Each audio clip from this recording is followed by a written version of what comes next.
if you have it was originally part of the King James Version Bible, but they said too much knowledge in it that they took it out because it's also a prediction in here about the downfall of Esau, the so-called whites and their kingdom.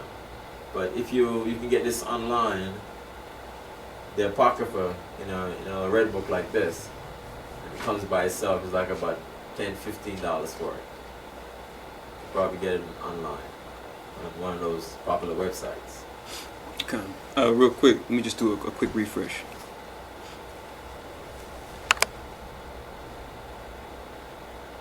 Before you get started.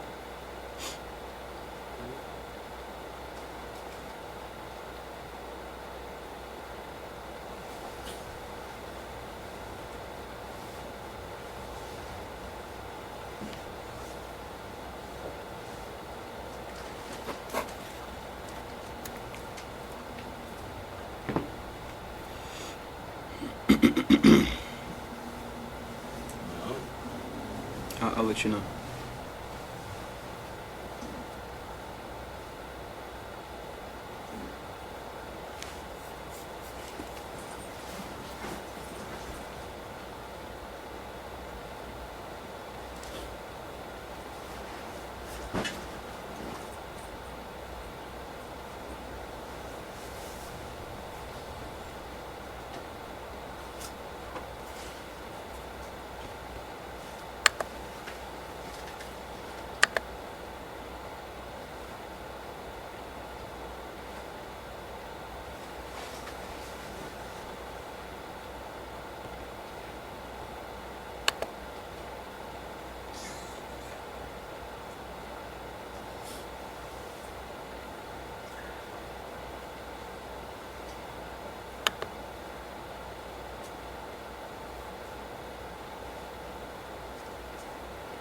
Okay. Let me know when you're ready. Good? Okay, yeah. Okay. Good. So, one man is talking about the end of the world is going to be May 21st or something like that. You're going to destroy the whole world, going to be destroyed, and so all these false doctrines come like the Jehovah's Witness going to predict that the end of the world is this day, and they start to sell everything or whatever, and they keep predicting it and making all these false doctrines just to deceive our people. And their parents over Africa, or the Virgin Mary, and parents over there, so-called parents of the Virgin Mary, and the people running and flocking to it, and here, running there. But right now, when they ask Christ, the end of the world, the end of the rulership, this world rulership, Christ said that the Father reserved that to himself. No man knows it. So I just want to read one of those scriptures. Revelation 2:2. It says, I know thy works, and thy labor, and thy patience, and how thou cannot bear them which are evil, and thou hast tried them which say they are apostles, and are not, and hast found them liars. So all these other nations that are not Israel, you black Hispanics and Native Americans, they're trying to say they're apostles, and they're Holy Father, and all these false doctrine that people that deceive our people, because these nations thrive on the ignorance of our people, because once the people start coming back to the law, statute, and commandment, and try to build together as a nation, then the Most High can see that we're trying to come together as a nation, not putting ourselves under these false doctrines. A lot of people have certain little secret things about each of those religion that they're trying to hold on to it, as if this is, they're trying to hold on to it till they almost die with it. But it's just false doctrine. Right. Good point. Yes, real quick if I could, brother. It's so important what you're saying. Because if you walk in the truth of Christ, it shouldn't matter when he's going to come back. Anytime he comes back, you'll be ready. Just like that parable that Christ tells you about the servants who had their fires lit constantly, right? Always ready, always prepared for whenever the Most High will come back and send his son back. Just to link up with this, I just wanted to read Mark 13:32, a good verse you can go to just to cut cut down any arguments about any man thinking that he knows when Christ is going to come back. This is Mark 13:32. But of that day and that hour knoweth no man, no, not the angels which are in heaven, neither the Son, but the Father. So only the Most High knows when that day is going to come in. Just talking about the day of the Lord. So for any man to say he knows what day it is, he's a liar. And that's all there is to it. Yeah, he's a deceiver, trying to deceive our people. Yes,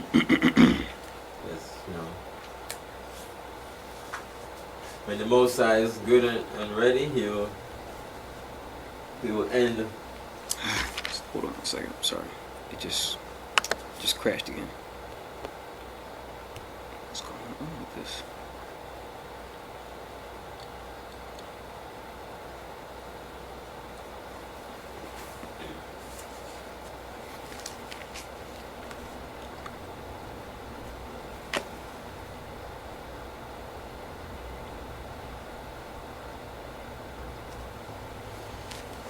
I think it's the modem. Hold on.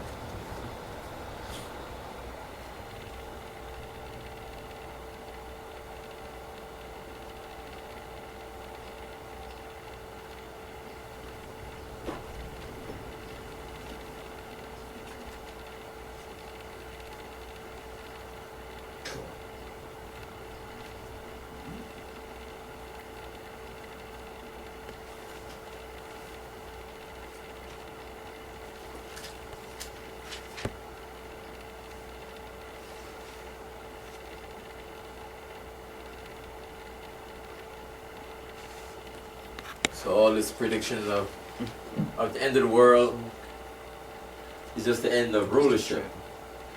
Right. The end of the rulership of these kingdoms, these rulership. The earth is going to be still here. The heavens and the earth and the stars and everything going to still be here. But when you read Daniel chapter 2 verse 44, that the vision that Daniel saw of the statue of the kingdoms of this world. Daniel chapter 2 verse 44. He says, and in the days of these kings shall the God of heaven set up a kingdom, which is the kingdom of Israel, which shall never be destroyed, and the kingdom shall not be left to other people, but it shall break in pieces and consume all these kingdoms, and it shall stand forever.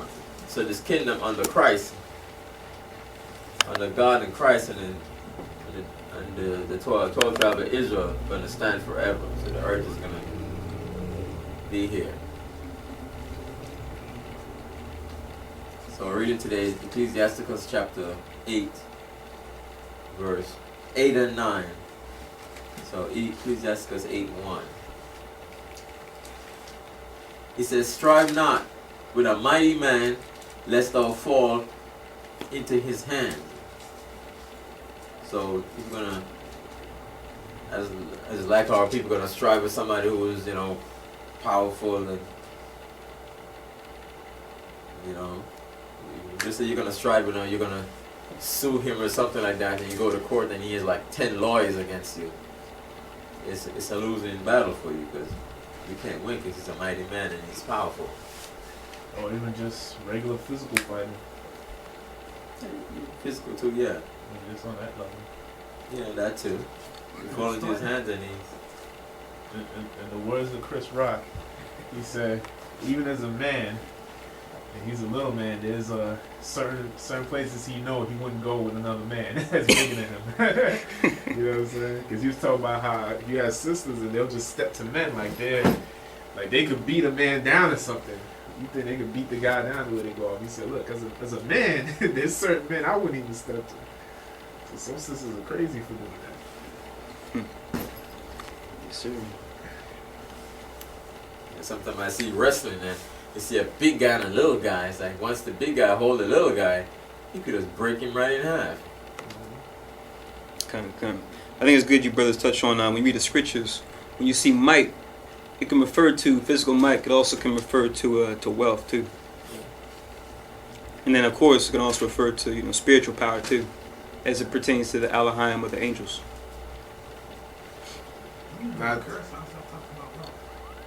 See what? We are under a curse, right? So how to talk about wealth? I was just you got me confused on that. No, when someone's mighty, it's talking about them having wealth, having power. Like the nations have. The substance and stuff. Right.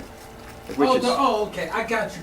All right, got you. I see where you're going. I see it. Yeah, you're going to you're gonna sue a mighty man, a powerful guy, Bill Gates, or you're gonna sue him or something, and you go to court and you have like one little legal aid with you, and he has like 10 lawyers with him. You know, so it's like, you know. Call a legion my angels. So it's a losing battle right there. Now, don't get me wrong on the physical aspect. It don't mean because a guy's smaller that he's gonna automatically lose to a bigger guy. You understand? Because look at David and Goliath. I don't see a lot of little dudes knock big dudes out. Mm-hmm. You know what I'm saying? But you know, if you know a guy is big and you just can't take him, or you know a guy is, you know, a better fighter or something like that. He's talking about in that instance.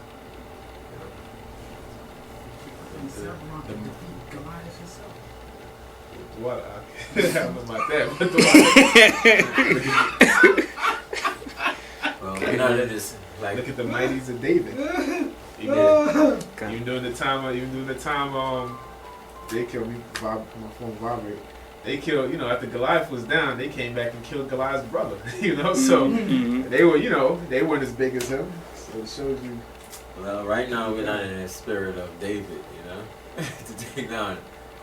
The power is that big because it says right now, it says Job 9:24, the earth is given in the hands of the wicked. You know, they have us on all sides.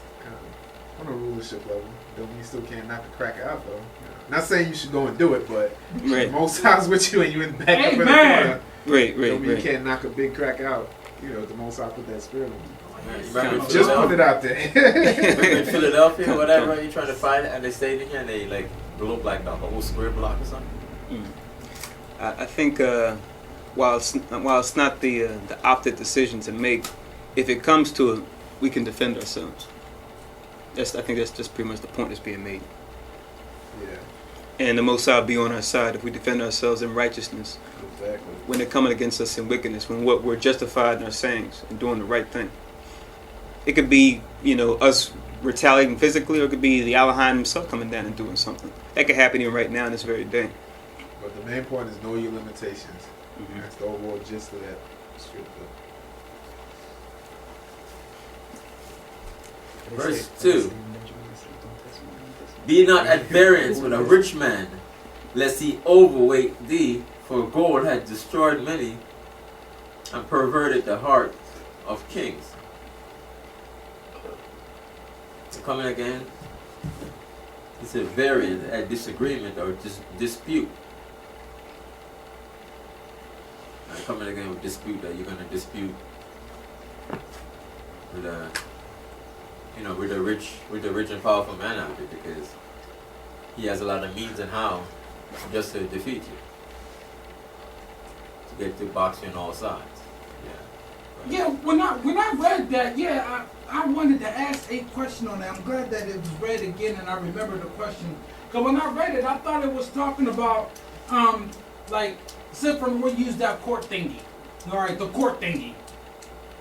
I'm with the so-called white man, you know, I'm suing the so-called white man, and he has 10,000 lawyers, like you said. Got so many people like crazy and stuff like that. But see, I think that it was talking about that if he like sees that there might be an opportunity that I might win, because the Most High can give us victory on, I believe, on this side against the so-called white man. I think it's the so-called white man want to give us money and stuff to sell our souls. That way I can put like hide the truth under the table. You know what I'm saying? So I thought it was like dealing with that. You know, like, well, give you gold, give you this money, you're going to hush up about this, or you're going to teach this doctrine, I'm going to give you some hush money. I thought that was what it was talking about. Am I wrong about that? No, just say you're going to court with a rich man, right? Got you. And he has his 10 lawyers and you have a legal aid with you. He can tie you up in court for the next 10 years, and you can't afford it. Got you. Or you hire a lawyer, you can't afford 10 lawyers like he has. Right. And then, you know, you get a lawyer and he's going to charge you $25 an hour. You can't afford to pay him. Remember, he's a rich man over here.